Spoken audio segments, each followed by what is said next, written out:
ఒక ముఖ్యమంత్రిని ఇలా మాట్లాడకూడదు క్షమించండి. బట్ ఆమె ఎంత చేతకాని ముఖ్యమంత్రి అంటే, ఆమె రాష్ట్రంలో ఒక మహిళపై అత్యాచారం జరిగితే ఆమె ర్యాలీ ఆమె చేస్తది. ర్యాలీ చేస్తది. ఎవరికి ఎగనెస్ట్‌గా ర్యాలీ చేస్తుందమ్మా ఆమె. ఆ! సిబిఐ రావద్దంటది. మొన్నటికి మొన్న అంటది ఈ కుంభమేళాలో నీళ్ళల్లో ఏదో బాక్టీరియా ఉంది. అదే. అక్కడికెళ్ళినోళ్ళందరూ హెల్త్ పాడైపోయింది అంటది. అదే. మీరందరూ నోటికి నోటి చ మమతా బెనర్జీ కాదు ఆమె. మమతా ఖాన్ ఆమె. అదే. ఆ! నేనిప్పుడు మీ బెంగాల్‌లో అంత జరుగుతుంటే నువ్వెందుకు కంట్రోల్ చేయలేకపోతున్నావు? అంటే లా అండ్ ఆర్డర్ లేకపోతే ఈ పోలీస్ వ్యవస్థ నీ చేతిలో లేదా? పోనీ కేంద్రానికి ఓ లేఖ రాయి. నా వల్ల కావట్లేదు. నేను కంట్రోల్ అంటే చేయలేకపోతున్నా లా అండ్ ఆర్డర్‌ని. ఒకటేందంటే ఇక్కడ స్పష్టంగా ఆమె ఓట్ బ్యాంక్ హ్మ్. ఏదైతే ఉందో, ఆ ఓట్ బ్యాంక్ కేవలం మైనారిటీల ద్వారా, ముస్లింల ద్వారా ఆమె అధికారంలో ఉంటా ఉంది. అది.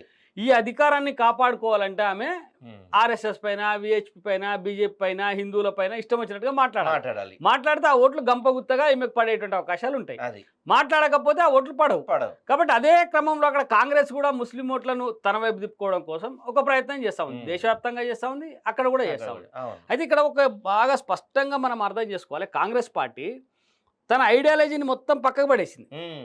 పడేసి కొత్త ఐడియాలజీని ఆ! తీసుకుంటా ఉంది. ఆ ఐడియాలజీ ఎట్లాంటి ఐడియాలజీ అంటే ఎవరు పక్కకుండి ఏ మాట చెప్తే ఆ మాట మాట్లాడాలి అనేటువంటి క్రమంలో ఉంది.